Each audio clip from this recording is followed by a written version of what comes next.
Hello student, this is Gangesh. Student, आज हम लोग पढ़ने वाले हैं इंस्टीट्यूशनल डिज़ाइन के बारे में। स्टूडेंट, जैसा कि आप जानते हैं, क्लास नाइन्थ में हम लोग एसएसटी पढ़ रहे हैं और एसएसटी में जो हम लोगों की सिविक्स वाली बुक है उसका नाम है डेमोक्रेटिक पॉलिटिक्स पार्ट फर्स्ट, और हम लोग सेकंड चैप्टर पे हैं। सेकंड चैप्टर का नाम है कॉन्स्टिट्यूशनल डिज़ाइन। और कॉन्स्टिट्यूशनल डिज़ाइन में हमने सारे टॉपिक कवर कर लिए हैं, सारे टॉपिक्स कवर कर लिए हैं। ये लास्ट टॉपिक आपका है जिसका नाम है इंस्टीट्यूशनल डिज़ाइन। ठीक है, इंस्टीट्यूशनल डिज़ाइन। इंस्टीट्यूशनल क्या चीज़ होता है? इंस्टीट्यूशनल वो बॉडीज़ होती हैं जिनके थ्रू गवर्नमेंट वर्क करती है। ठीक है, अब आइए चलिए इस इंस्टीट्यूशनल बॉडीज़ के बारे में थोड़ा लर्न करते हैं और उसके बाद इसका एक कंक्लूज़न आपको बताते हैं। ठीक है, इंस्टीट्यूशनल डिज़ाइन सबसे पहले देख लीजिए कि किस तरीके से इंस्टीट्यूशन बनाए गए हैं जिनके थ्रू गवर्नमेंट क्या करती है, जिनके थ्रू गवर्नमेंट सारे अपने काम को करती है। ठीक, इन्हीं के डायरेक्शंस के थ्रू। अब इसमें देखिए क्या है कि कॉन्स्टिट्यूशनल इंस्टीट्यूशनल डिज़ाइन में constitution is not merely A statement of values and philosophy. अब ये इसमें ये बताया जा रहा है कि ये जो आपका कॉन्स्टिट्यूशन है वो सिर्फ़ और सिर्फ एक स्टेटमेंट नहीं है। इट मीन्स कोई दस्तावेज ही सिर्फ नहीं है। वैल्यूज़, मूल्यों और फिलॉसफी के, फिलॉसफी इट मीन्स जान रहे हैं ना, दर्शन के। तो ये फिलॉसफी का मतलब ये होता है इन फ्यूचर जो भी आप करते हैं उसके बारे में आज ही उस चीज़ को समझ सकें। इट मीन्स फ्यूचर की अगर कुछ भी आपको प्लानिंग करनी है और उसे आज अगर आप बताना चाहते हैं तो वो चीज़ें हुई आपकी फ़िलॉसफी। इट मीन्स फ्यूचर के बारे में आप कुछ प्रेडिक्ट कर सकें। वैल्यूज़ वो चीज़ें हैं, उसमें वैल्यूज़ कि मतलब आप कोई अगर चीज़ डिज़ाइन कर रहे हो उसमें वैल्यूज़ डाल देंगे तो वो क्या है कि उस चीज़ के वो मूल्य हैं। मूल्य के मतलब जो चीज़ें उसमें अच्छी चीज़ें हैं उनको हम वैल्यूज़ नाम देते हैं। ठीक है,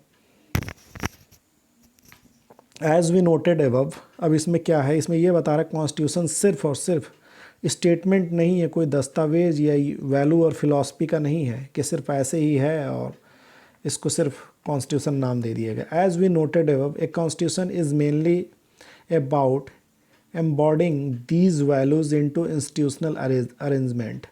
अब जैसा कि हम लोगों ने ऊपर देखा है, कॉन्स्टिट्यूशन क्या है? मेनली एम्बॉडिंग, मतलब ये जो वैल्यूज़ हैं उनको अपने अंदर रखता है। ठीक है, इंस्टीट्यूशनल अरेंजमेंट। इंस्टीट्यूशनल अरेंजमेंट का मतलब बता दिया ना, जैसे इंस्टीट्यूशंस कौन कौन से हैं आप देखेंगे, जुडिशरी है, लेजिस्लेचर है आपके पास, ठीक है, एग्जीक्यूटिव है। तो ये सब आपकी क्या होती है, ये कॉन्स्टिट्यूशनल बॉडीज़ की तरह वर्क करेंगी।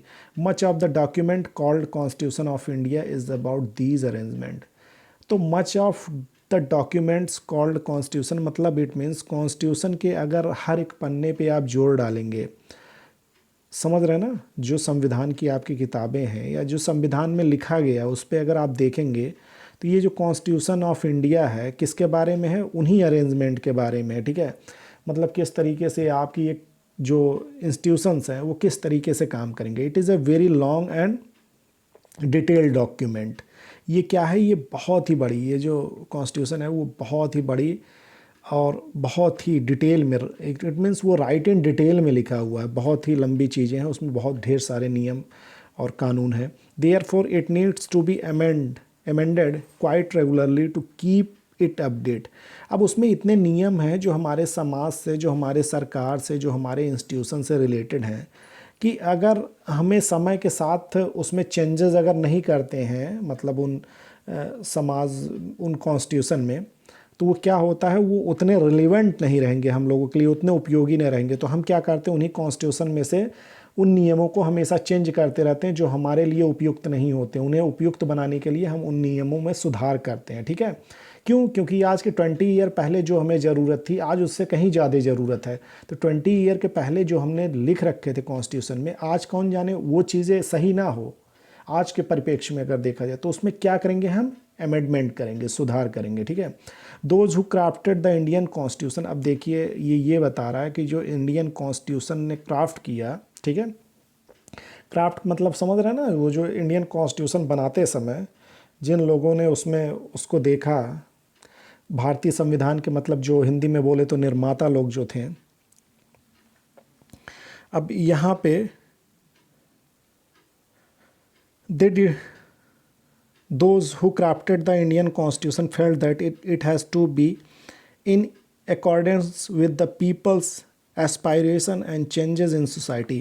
अब जो संविधान के निर्माता थे उन्होंने ये बात मानी कि इंडियन कॉन्स्टिट्यूशन कैसा होना चाहिए, उन्होंने महसूस किया कि इट हैज़ टू भी किसके अनुसार होना चाहिए, लोग के। इट मीन्स ये जिस पे कॉन्स्टिट्यूशन शासन करेगा वो उन्हीं के लोग के अनुसार ही कॉन्स्टिट्यूशन होना चाहिए। इट मीन्स पीपल के अकॉर्डिंग। वो उनके एस्पायरेशन का मतलब आप यहाँ पे ये जानिए कि उनकी जो भावनाएं हैं, ठीक है, और समाज में जो परिवर्तन है उसके अनुसार ही होना चाहिए। समझ रहे हैं? उनकी भावनाओं मतलब ये है कि अगर उन्हें कोई चीज़ उपयुक्त नहीं लग रही है तो उसमें सुधार किया जाए, ठीक है। दे डिड नॉट सी, और जो समाज में चेंजेस हो रहे हैं उसके अनुसार भी उसमें परिवर्तन किया जाए। They did not say it as a sacred static and unalterable law. तो ठीक है, तो वो क्या है कि वो लोग जो संविधान निर्माता हैं वो इसको इस तरीके से नहीं देख रहे हैं कि ये सिर्फ बहुत ही सैक्रेड, इट मीन्स पवित्र, या ये कहिए अस्थाई और ना बदले जा सकने वाला कानून की तरह इसे नहीं देखते हैं। ये देखते हैं, इट मीन्स ये नहीं कि आपने अगर एक बार कॉन्स्टिट्यूशन बना दिया तो वो बदला ही नहीं जाएगा, इतना अच्छा कॉन्स्टिट्यूशन है। समय के साथ उसे चेंज होना पड़ता है। So they made provisions to incorporate changes from time to time. तो उसमें कुछ ऐसे प्रोविजंस, कुछ ऐसे नियम बनाए गए कि किस तरीके से हम कॉन्स्टिट्यूशन को टाइम टू टाइम अपने अकॉर्डिंग, पीपल्स के विल के अकॉर्डिंग चेंज किया जाएगा। These changes are called constitutional amendment. अब ये चेंजेज कॉन्स्टिट्यूशन में जो परिवर्तन होंगे समय समय पे, उनको क्या बोले जाएंगे? Constitutional amendment. अब देखिए, the constitution describe the institutional arrangement in a very legal language. अब ये जो हमारा कॉन्स्टिट्यूशन है वो क्या करता है? इंस्टीट्यूशनल अरेंजमेंट को, इंस्टीट्यूशन के जो अरेंजमेंट है उनके बारे में बहुत ही लीगल लैंग्वेज में डिस्क्राइब करता है। If you read the constitution for the first time, अगर आप पहली बार कॉन्स्टिट्यूशन अगर रीड करते हैं तो लगता है it can be quite difficult to understand. पहली बार अगर आप कॉन्स्टिट्यूशन रीड करेंगे तो इसे आपको समझने में दिक्कत आ सकती है। Yet the basic institutional design is not very difficult to understand. भले ही ये बेसिक इंस्टीट्यूशंस जो हैं वो इतने डिफ़िकल्ट नहीं हैं आपको समझने के लिए, आसानी से आप समझ सकते हैं। लाइक एनी कॉन्स्टिट्यूशन, जैसे अगर किसी कॉन्स्टिट्यूशन में आप देखिए, the Indian constitution lays down a procedure for choosing person to govern the country. अब इसमें होता क्या है कि हमारा जो इंडियन कॉन्स्टिट्यूशन है वो उसमें एक प्रोविज़न है कि इट मीन्स अगर मान लीजिए हमारी गवर्नमेंट किससे चलेगी, कोई ना कोई हमारी गवर्नमेंट को तो चलाएगा ना। जैसे अभी क्या है कि मोदी गवर्नमेंट है, वैसे कॉन्स्टिट्यूशन एक प्रोसीजर बताती है कि उस आदमी को चुनने की कि जो कंट्री को गवर्न करेगा। गवर्न मतलब इसमें इट मीन्स रूल करेगा, चलाएगा। It defines who will have how much power to take which decision. ये यही बताता है इंस्टीट्यूशनल डिज़ाइन में, आप देखेंगे कॉन्स्टिट्यूशन में कि किस व्यक्ति के पास कितना अधिकार है कौन सा निर्णय लेने का। ठीक है, आप कहते हैं ना कि यहाँ पे मोदी जी ने ये निर्णय लिया या योगी जी ने ये निर्णय लिया, तो ये कौन डिसाइड करता है? ये कॉन्स्टिट्यूशन ही डिसाइड करता है। And it puts limit to what the government can do by providing some right to the citizens that can not be violated. और ये कुछ लिमिट्स भी बनाता है कि गवर्नमेंट उन राइट्स को, उन अधिकारों को जो व्यक्ति को दिए जाते हैं, ठीक है, सिटीजन्स को, राइट्स टू द सिटीजन, उनको गवर्नमेंट दबा नहीं सकती है। इट मीन्स वायलेट नहीं कर सकती उनको, ठीक है, उनको ख़त्म नहीं कर सकती किसी भी तरीके से। इट मीन्स अगर आपके साथ कोई जोर ज़बरदस्ती नहीं किया जा सकता। तो ये क्या है कि गवर्नमेंट ने, ये भी कॉन्स्टिट्यूशन ने डिसाइड कर दिया कि गवर्नमेंट कभी भी सिटीजन्स के जो राइट्स हैं उनको वायलेट नहीं करेगी, ठीक है, उनका अतिक्रमण नहीं किया जाएगा। अब इसमें देखिए कि the remaining 3 chapters in this book are about these 3 aspect of working of Indian constitution. अब 3 चैप्टर में क्या होगा कि इस वर्किंग ऑफ इंडियन कॉन्स्टिट्यूशन के बारे में ही पढ़ेंगे। We shall look at some key constitution provision in each chapter. हम इसके बारे में कॉन्स्टिट्यूशनल प्रोविजंस के बारे में, इट मीन्स कॉन्स्टिट्यूशन के जो नियम है, ठीक है, जो रूल्स हैं उनके बारे में आप इसमें पढ़ेंगे। How they work in democratic politics, वो एक संवैधानिक राजनीति में किस तरीके से प्रजातांत्रिक राजनीति में किस तरीके से काम करते हैं, but this text book will not cover all the salient feature of the institutional design in the Indian constitution. अब इसमें सारे जो मेजर थिंग्स हैं इंडियन कॉन्स्टिट्यूशन के, इंस्टीट्यूशनल डिज़ाइन के, वो इसमें कवर नहीं किए जाएंगे। वो हो सकता है आपको नेक्स्ट ईयर बताया जाए।